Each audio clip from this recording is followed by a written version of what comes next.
नमस्कार मैत्रिणींनो, आज तुमच्यासाठी एक पुन्हा नवीन रेसिपी घेऊन आलेली आहे मी. तर चला बघूया आज आपण काय बनवणार आहोत ते. तर आज आपण बघणार आहोत खाकरा कसा बनवायचा ते. चटपटीत खायला सर्वांनाच आवडते. मग चला तर आज आपण चटपटीत असा खाकरा बनवूया. याच्या पहिले पण मी माझ्या चॅनलवर एक व्हिडिओ टाकलेला आहे खाकऱ्याचा. तर आज थोडा वेगळ्या पद्धतीने बनवणार आहोत आपण. तर आपल्याला सर्वात पहिले एक ताट लागणार आहे. मी आता इथं ताट घेतलेलं आहे. आता आपण मैदा पहिले गाळून घेऊया. एका गाळणीने आपल्याला याला गाळून घ्यायचं आहे. त्यामुळे काय होईल, आपला जे मैदा आहे त्याचा हलका होईल आणि आपला जे खाकरा आहे ते मस्त असा खुसखुशीत होणार आहे. आपल्याला जर पोळी खाण्याचा कंटाळा आला तर अशा वेळेला आपण आधीच खाकरा तयार करून ठेवला तर आपल्याला सकाळी चहासोबत किंवा दुपारच्या वेळेस आपण हे कधी पण खाऊ शकतो. आता इथं मी 1 वाटी मैदा घेतला होता.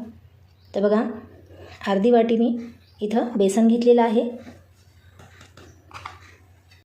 बेसन आणि मैदा आपण आता हे मिक्स करून घेणार आहोत. पण त्या पहिले याच्यामध्ये कसुरी मेथी घालून घेऊया. थोडी आपल्याला याला हातावर अशी बारीक करून घ्यायची आहे. त्यामुळे खाकऱ्याला मस्त असे चव येते आणि खाकरा आपला दिसायला पण छान दिसतो. आता खाकरा आपला खस्ता होण्यासाठी याच्यामध्ये काय घालायचं तर ते तुम्हाला सांगते मी. आता आपण याच्यामध्ये 1 चम्मच तेल घालून घेणार आहोत. आता मी हे गरम केलेलं नाही, नॉर्मलच तेल याच्यामध्ये घालून घेते. तुमचा जर खाकरा नरम होत असेल तर थोडं त्याच्यामध्ये तेल घालायचं. त्यामुळे खाकरा असा क्रिस्पी होतो. आता आपण याला मिक्स करून घेऊया. व्यवस्थित आपल्याला याला मिक्स करून घ्यायचं आहे.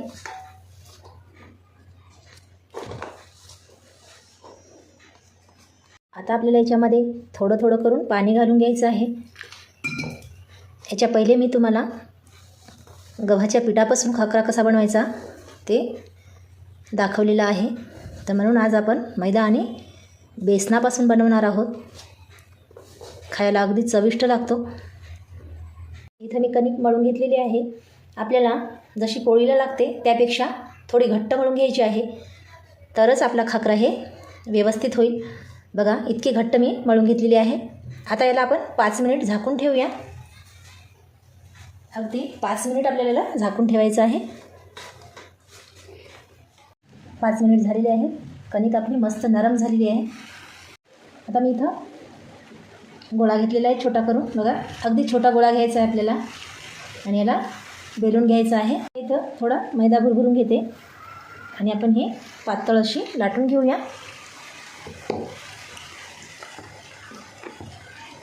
आपल्याला जेवढी पातळ लाटता येईल तेवढं पातळ लाटून घ्यायचं आहे. जर जाड केला तर मग नरम होईल खाकरा. दाखवते बघा किती पातळ झालेला आहे. बघू शकता तुम्ही. मी गरम करून घेतला, पण तुम्ही आपल्या नेहमीच्या तव्यावर सुद्धा करू शकता. तर मी इथं दोशाचा तवा घेतलेला आहे. त्यामुळे आपल्या खाकऱ्याला जे आहे ते काळे डाग लागणार नाही आणि खाकरा आपला मस्त होणार आहे.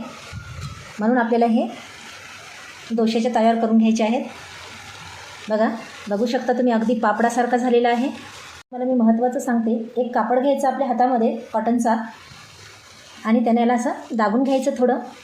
त्यामुळे हे कडक होईल, नरम होणार नाही. म्हणून आपल्याला याला असं दाबून घ्यायचं आहे पूर्णपणे. आता याला पलटून घेऊया.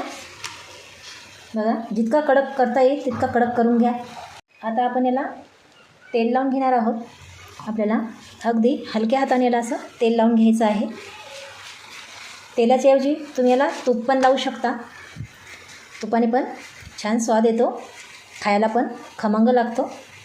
बघा, पूर्णपणे आपल्याला हे लावून घ्यायचं आहे. आता बघा, मस्त असा कडक झालेला आहे. तुम्हाला जवळून दाखवते मी. बघू शकता तुम्ही, रंग पण मस्त आलेला आहे आणि कडक पण झालेला आहे. तुम्हाला मी दुसरा पण इथं भाजून दाखवणार आहे. पण आपल्याला हे सर्व असं मंद आचेवरच भाजून घ्यायचं आहे. तरच हे असं क्रिस्पी होतो आणि करपणार पण नाही, नरम पण होणार नाही. त्यामुळे आपल्याला हे मंद आचेवरच असं भाजून घ्यायचं आहे. बघू शकता तुम्ही. तयार आहेत आपले सकाळच्या नाश्त्यासाठी खाकरे. बघा, जर तुम्हाला तव्यावर तेल नाही लावायचं असेल तर तुम्ही थंड झाल्यावर ब्रशनं असं याला लावून घेऊ शकता. तयार आहे आपला खाकरा. टोमॅटो सॉससोबत किंवा टोमॅटोच्या चटणीसोबत तुम्ही हे खाऊ शकता.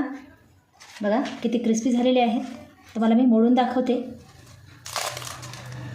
आणि आपल्याला याच्यामध्ये चवीपुरतं मीठ घालून घ्यायचं आहे. मी तुम्हाला सांगायला विसरले. मला आजची खाकऱ्याची रेसिपी कशी वाटली ते मला कमेंट करून कळवा. जर रेसिपी आवडली असेल तर चॅनलला लाईक करा, शेअर करा, सबस्क्राईब करा. धन्यवाद.